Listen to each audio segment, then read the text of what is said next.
Hello, so papaka-matematisan kami ngayong araw. Kasi Teka, 250 pala.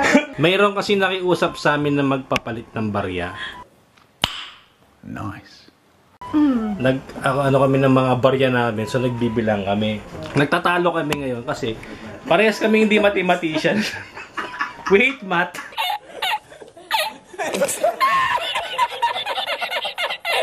Tama, 500. Isang ganito. Dalawang ganito, 500. Sabi siya, huwag kang ganyan magbilang. Stop it. Get some help. Hindi, bilangin natin per piece kasi susulat ko nga.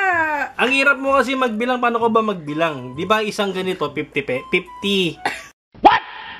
Ade, 5 pesos, 10 piraso, di 50. Kaya nga. Dapat pa ganun ang magbilang. Kasi nga considered sa tinan mo, pag binilang mo na ganito, yan. Wait for it. Magkano? 250? Almost there. Eh, kung isang ganun bilang mo, 300 agad yon. 20 times mo na lang ilang column yan. Di ba? 1, 2, 3, 4, 5, Damn! 300 times 5. Hindi, binibilang ko kasi per piece. Kasi susulat ko. What? Papel. Sa, tignan ko nga. Yan na yung sinulat namin. No? Ang gulo. Oh my God! Wow! Meron pang magulo. Eto, ngayon, nasasama pa sa isang. No! No! Nag-aabang ko anong gagawin namin. Yeah, boy. Oh, mama. Hindi umiiwalay. Tinan mo, umiga pa. Nice. Kunyari lang yan. Hindi mo makulit yan. Kaya bilangan natin to. Na per piece. Sige. So, ito, 10, 20, 30, 40, 50, 60, 70, 80, 90, 20. Wait for it. So, tigta 10 nga pala. Ay, hindi, mali. Sorry.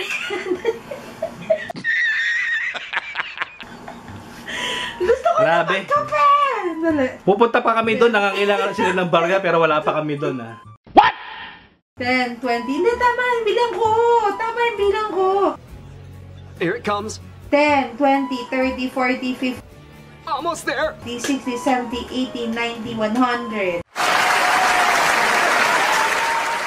So, ibig sabihin, ilang per column ganito, yan? 50 pieces. Teka, wait lang. Per piece tayo. So, 50 pieces to. 50. You can do it. So, 1, 50, 100, 50, 100, ay, tama. 50, 100, 150, 200, 250, 300. Tapos may butal ka pa. Yun ang ikakount ko. Ito, 310. 10. So, 310. Diba? Nice. Yan. Gusto niyo po matuto magbilang, may kasamang stress. Ha? Ba't kanina sobrang bilang ko 160? Hindi ka rin pwede yun. Tama, diba? Kasi, Tulungan niyo kami, i-google natin. 500, 1,000, 1,500. Ay, hindi. May 250 pala to, sorry. 250 nga yan. So, 1. 10 pesos lang. Di 1,550. 50.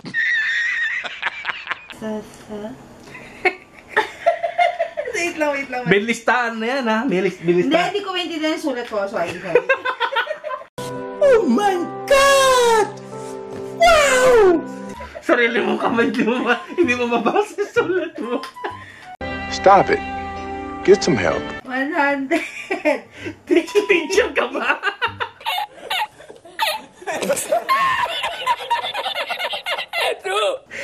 Teacher ka ba talaga?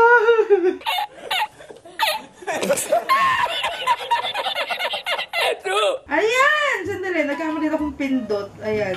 2,230 na. Uy, yun agad lang kinita namin barya. Ayan. So, importante Kinita bakit? Pinagtrabawan mo ba to? kinita sa mga sukli. So, ayan na siya. Ayan na. Nakaseparate lahat. Ayos lahat yan. From 1 peso. Hindi, from 25 cents. 1 peso, 5 peso, 10 pesos, at saka 20 pesos. So, yan lahat yan. Anong gagawin mo kung masira ako to? Tapos nahulog lahat. Tawagan mo na si, Lexi, sabihin mo sa kanya, unfortunately, yung tayo na lang yung bangko magbukas. Bukas! Hintayin namin yung coin count. Linggo ngayon, walang bangko, kaya yung kaibigan namin na yung may coffee shop. Nag-try tayo mag-vlog kahit mayayain yung mga may-ari. Vlog natin. Kasi meron silang mga focus doon sa kanilang coffee shop. Nice. Mag-jeep lang kami. Kaya kami ngayon. Mandirigma kami, mag-commute kami. Mag-jeep kami. Para hindi tayo mapahiya, magbigay na lang tayo ng 100. Manong, dalawa po kami yan. Sila na lang mag-compute. Kasi pag tayo nag-compute, baka nakarating tayong Quiapo, hindi pa tapos. Tapos sasabihin ng driver, wala ba kayong barya? Manong, gusto mo ng barya? Gano'ng kadami yung barya gusto mo? Gusto mo magbilang? Wala, konti na lang to guys, yung mga barya namin. Kasi nung nakaraan, last year, pumunta kami ng Robinson. Curious lang kami, tinaray namin kung paano magpapalit. Doon sa may yung uso ngayon sa Robinson Mall, yung magpapalit ka ng maraming barya. At pwede mong insert ang video na yan. Chong. May video ka nun. May video ka ba? O, yun. Papa-insert namin yung video na yun. At yan. Yun. Buti na lang nagkaroon sila ng ganito, no? Yan. Piso din? 5 pesos. Ay, Yung 10 okay lang, 10 okay lang. thanks. Hindi na. What? Yan. Kasi mayaman ka. Ha? Mayaman ka. Mayaman ako sa pangarap. Dami kong pangarap eh. Sana lahat yung matupad. Alam mo bang pwede? And it's possible, posible mong makuha lahat yan sa pamamagitan ng tinatawag na law of attraction.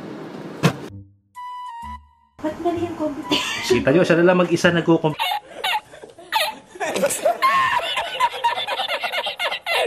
Siya na lang po mag-isa nagko-compute, hindi ko na ginugulo, tapos na kami magbilang, pero nahihirapan pa rin siya mag-compute. May listahan yan. Sarili niyang sulat, sarili niyang computation, sarili niya ring Ba't bilang. kanina ang Okay, tama? computation ko 2,230, ngayon 2,150 na lang. Sabihin yung sarili mong ipon, kinupita mo ba yung 100?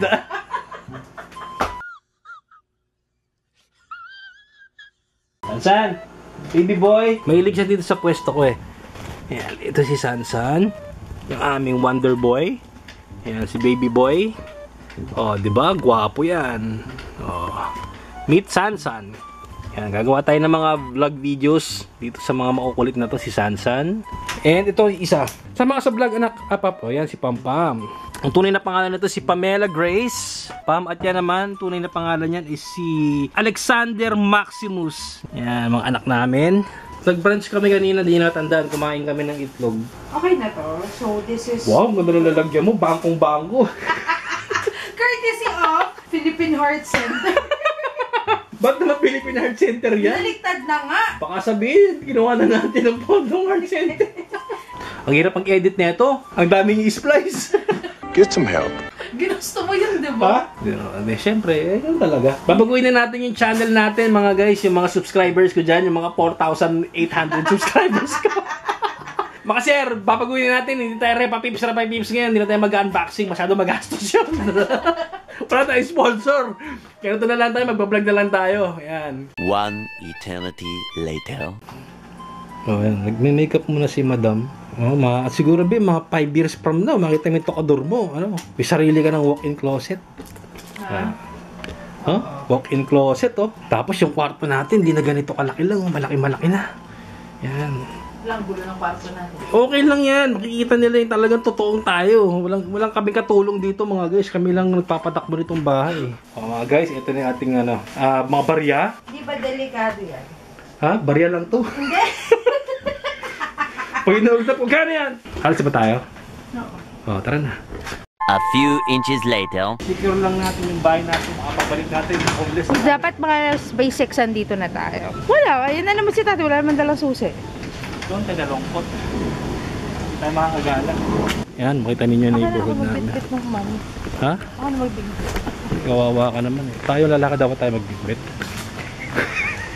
Masabihin ng mga tao niya, alila ako sa. Ako? Naalila? Hindi. Pagmamahal ang tawag dyan. Ano ang sa inyo? Natamimi kayo. Wala mo ng holding hands, mamaya na lang. Preoccupied na ako. Hawak ko yung bat, hawak ko yung camera. Hawakan ko yung bag. Lalakad tayo. Ayan, as in, plain lang, nakasineras lang. Oh, ayan, oh. Nice. Sineras lang tayo. tayo po forma ng masyadong ganyan lang. Tahimik dito. Kung gusto nyo dito magmahal na araw dito, araw-araw mahal na araw. Sobrang tahimik.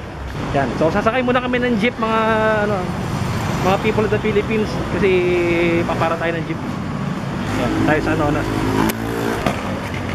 Malayo yung pupuntahan natin, mga 3 days. Ng aming neighborhood. Yan. Ako. Sakay tayo ng jeep. Yan. Si Manong, nahirapan din mag-compute. Tagal mag-supply. Bumubulong ko na rin sa mata.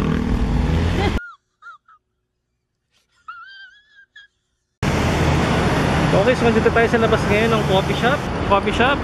Yan, Humble Beginnings.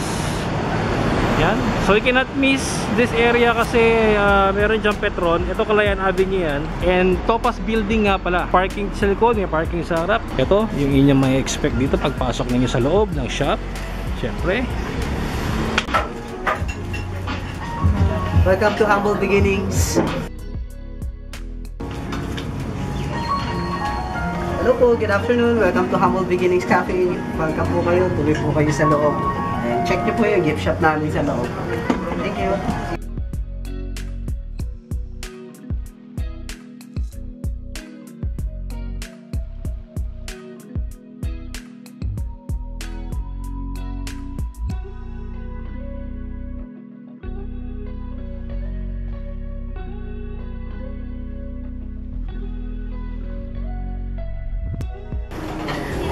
So, Walk Through Faith, sila yung nagkikater mga comfort cross, and then meron silang shirts, meron din silang watches, and meron silang mga parang bago to, talagayan ng pera. For a cost, lahat ng mga nakikita nyo dito, meron silang shades. Nakabili na kami ng shades na ganito. So, mabenta ito kasi foldable siya. Yan, very, compact. Pag binili mo siya, naka-box ganyan. May kasama siyang pouch, may kasama siyang card. And by the way, pinakamaganda nga palang experience ko sa shades na to is nung ginamit ko siya, naka-face mask ako, pero walang moist yung aking eyeglasses.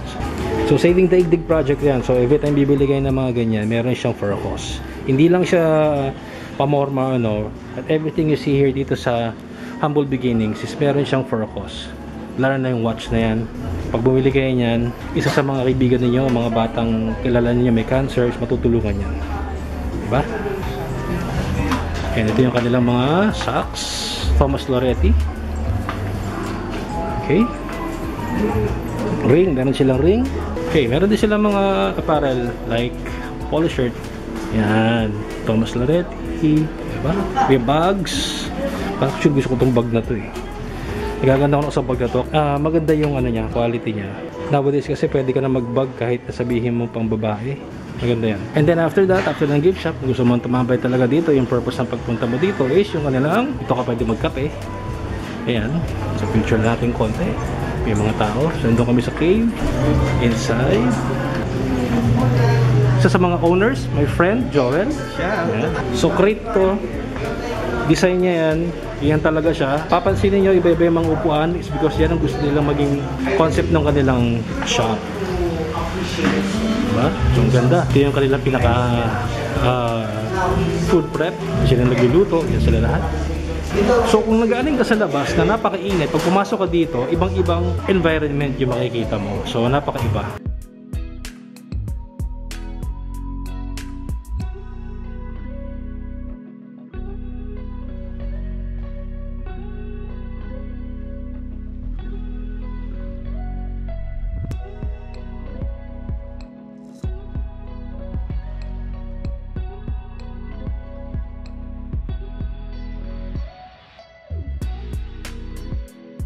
So ito yung isa sa mga food na ino-offer nila dito sa Humble Beginnings Coffee Shop. Yan. Ito tawag dito is Chicken soy. chicken soy. Sarap. Yan is kailan? Cheese and ham and cheese puff. Cheese. With Mayo. with mornay sauce ata yan. Wow. How do you spell mornay? Evening sauce na lang. Evening sauce. Hirap ng morning. Alam mo, basta may Yes po, darling. Ay, thank you. Wow. Ma'am, sorry, excuse me lang po. Bali yung nabilang na po nila. Magkano? 2,132. Sige. So, O yan, nagbunga na yung ating mga points. Yan. Meron na tayong mga points. May pambayad Ang tagal na kami. namin nagbilang. Alas 2 kami nag-start. Oh, grabe! Pasensya na kayo mga guys. Ito pala yung ilaw natin. Puro pa lang kami ngayon. Wala pa kami pabiling mga ilaw. So ayan, makain na kami dito. Yan. Sarap dito. Kita mo na may fireplace pa kami dito. Di ko na feature. Ayan o. Meron tayong fireplace. Ayan. Fireplace. Medyo mainit. Mainit siya, mainit. Medyo maikainitan. Kaya huwag masyadong hawakan. Ano, gusto ba? Kung 4 4 pa lang naman. Ang sarap dito guys, tumambay kasi pag tumambay ka rito, hindi mo mamamalayan kung ano yung kondisyon, kung ano pa ba, madilim na ba, maliwanag pa ba, kasi nga napaka-cozy dito sa loob. I mean, yung environment talaga dito is parang na-energize, ibang-ibang mundo yung pinasukan mo. From the start na pumasok ka doon ng entrance hanggang sa pasok mo rito sa mga saan ka natatambay, iba yung feeling talaga. Napaka-positive nung lugar. So, yan, kung gusto nyo tumambay dito, Humble Beginnings Coffee Shop. So, na-meet niyo isa sa mga owners kanina, si Joel at si Lexi yung nandito kanina. Sobrang babae, sobrang mapaka-humble. Kaya Humble Beginnings. Tsaka very, yung nila dito, yung lugar nila, very close sa mga taong trip yung mga mga artistic designs, ng mga painting, mga ganyan. Kaya feeling mo talaga parang nasa bahay ka lang, pero mas relaxing. Kasi wala kang inintinding iba. So, medyo kakain muna ako. Tignan natin yung kanilang chicken. And then after that, tapusin natin yung video natin sa bahay. One eternity later. And so yan nga, nakauwi na tayo dito sa bahay. So galing kami dito sa coffee shop na pinakita ko sa inyo, yung Humble Beginnings. And also, meron nga pala kami nabili. Like for this product dito, ito, pangalawang purchase na namin to. Bumili kami ng eyeglasses. So ayan, papakita ko na lang sa mga susunod na vlogs natin yung mga eyeglasses kung ano yung tsura nila. Pero nakita nyo naman kanina dun sa shop mismo kung ano yung mga featured products nila. So ito, nakalagay dyan is Saving the Igdig for a Cause. So supportahan natin yung Humble Beginnings and also yung mga products na binibenta nila. So hanggang sa muli, kita ulit tayo mga purse. Stay safe and I will see you on our next video. Bye-bye.